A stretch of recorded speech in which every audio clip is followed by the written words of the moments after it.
Iniharap ng National Bureau of Investigation o NBI sa mga miyembro ng media si dating Negros Oriental Representative Arnie Teves Jr. Ito ay kasunod ng ginawang pag-aresto ng Timor-Leste Authorities sa kanya at ang pagpapadeport dito sa bansa. Dumating lagpas alas 11 kagabi ang sinasakyang eroplano ng Teves sa Villamor Air Base, Pasay City. Agad siyang dinala sa NBI headquarters para ito'y masuri. Sa kanyang pagharap sa media kaninang umaga, kasama nito ang kanyang abogado at ang kanyang ina. Sa kabila ng lahat, nagawang ngumiti at kumaway ni Teves sa media. Ayon kay Teves, malungkot ito dahil ikukulong na siya dito sa Pilipinas habang nililitis. Pero naging pagkakataon din daw ito para makita na niya ang kanyang ina. Of course, malungkot ako dahil siyempre makukulong ako na habang makukulong ako. On the other hand, I'm also glad that I haven't seen my mother for 2 years. My father died last December, hindi naman lang ako nakauwi. Ayaw na rin daw questionin ni Teves ang pagpapadeport sa kanya ng TL government. Panahon na rin daw para harapin niya ang kanyang mga kaso. Pero may hiling si Teves sa korte.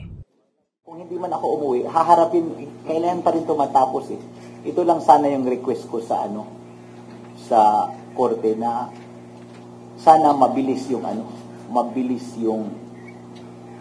kaso. Dahil sa totoo lang, kung tatrabahoin talaga yung kaso, sandali lang sandali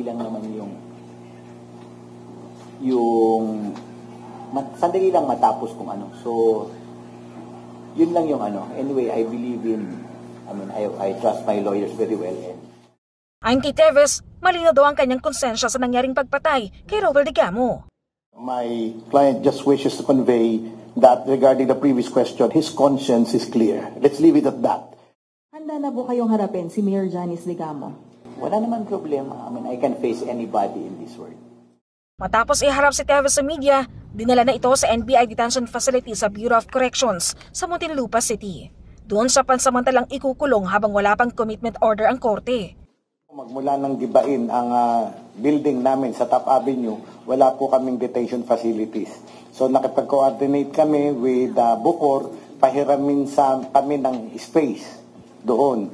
So binigay sa amin ng Building 14. That Building 14 is distinct and separate from the Bucor na kung saan yung mga convicted ay nakakulong. Kaya yun po ang ginagamit namin. Kaya wag po kayong mamangha na bakit Bucor, no? Detention facility po yun ng NBI. Inaasahan na agad na magkakaroon ng arraignment para kay Teves. Ang korte ang magsasabi kung kailan ito dapat humarap para sa pagbabasa ng sakdal. Pero kung anong ipapasok nitong plea sa arraignment, ayaw munang sabihin ng kampo. Ngayon po, we do not want to telegraph our punches at this point. Samantala na pag-alaman na may mga kondisyon ng gobyerno ng Timor-Leste para sa deportation ni dating Congressman Arnie Teves. Kabilang sa mga ito ang katiyakan na hindi siya bibigyan ng parusang kamatayan at hindi rin siya sasailalim sa anumang uri ng political prosecution. Ito'y bahagi ng mga international legal safeguards na karaniwang ipinatutupad sa mga kaso ng deportation upang matiyak na mapapangalagaan pa rin ang karapatang pantao ng isang individual kahit ito'y nahaharap sa mga mabibigat na kaso. Hi, sir. Sir, how do you feel now po na after 2 years, finally you're back in the country po? And how do you feel na, kasi di ba meron kayong pending pa na appeal for asylum, tapos inuwi po kayo, pinayagan po ng Timor-Leste government na makabalik kayo sa Pilipinas despite na pending pa yung appeal? Yes, because actually, dun kasi, I've been there for 2 years. I know quite how the government there works, no? So, there's this judicial thing, but there is also what they call it something like political, which is the government. Iba pa yung iba pa yung presidente doon, iba pa yun sa government. Government there is different. Their president is something like parang king ba, para siyang figurehead, yes. So, there are several factors there which are distinct and separate, but as to who is more powerful, and I cannot say anymore, no? Because sa totoo lang, I just won with finality my case in extradition, but they used another thing about expulsion, which technically I still had a few days to reply, but hindi ko alam ano nangyari. Pero sige na lang, tapos na yun. useless discussing things, over spilled milk, no? But sa totoo lang, of course, malungkot ako dahil siyempre makukulong ako na makukulong ako. So, kahit hindi pa, di ba, dito kasi makukulong ka kahit hindi ka pa convicted, no? But may mga naman yun. Si Attorney Ferdy na bahala. But what I'm saying, on the other hand, I'm also glad that I haven't seen my mother for 2 years. My father died last December. Hindi naman lang ako nakauwi. So it was quite painful. And also, at least, na rin. Matapos na rin. Dahil kahit nung nandun ako, inisip ko, kung hindi man ako umuwi, haharapin, kailangan pa rin ito matapos eh. Ito lang sana yung request ko sa sa korte na sana mabilis yung kaso. Dahil sa totoo lang, kung tatrabahoin talaga yung kaso, sandali lang naman sandali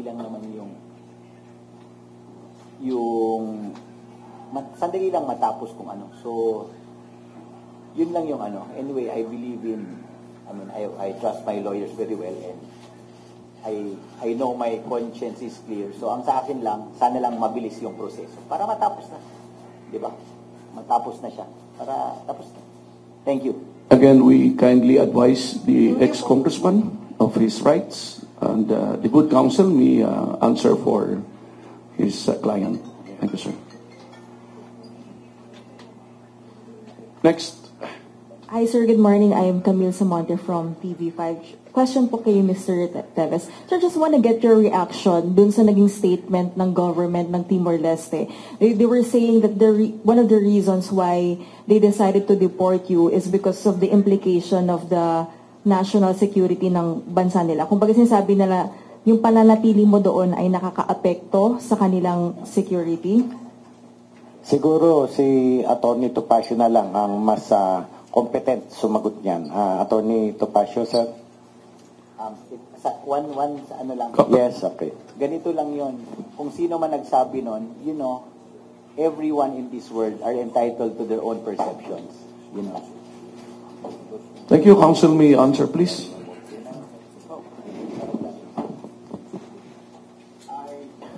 I affirm the statement of my client. Thank you. Okay, last na lang po from my end. Sir Teves, you mentioned earlier na na darating din naman yung punto na haharapin mo rin itong mga kaso. Why did it take you so long to stay in Timor-Leste? Bakit hindi na lang po natin hinarap ito sa korte? A lot of you here know me ever since my days in Congress. I'm a very honest and sincere person. I will be very consistent.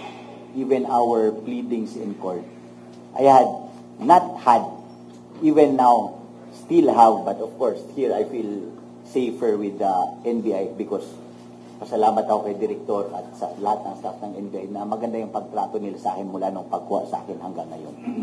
So, my concern is really my life, my security. Handa na po kayong harapin si Mayor Janice Digamo? Wala naman problema. I can face anybody in this world. Thank you po.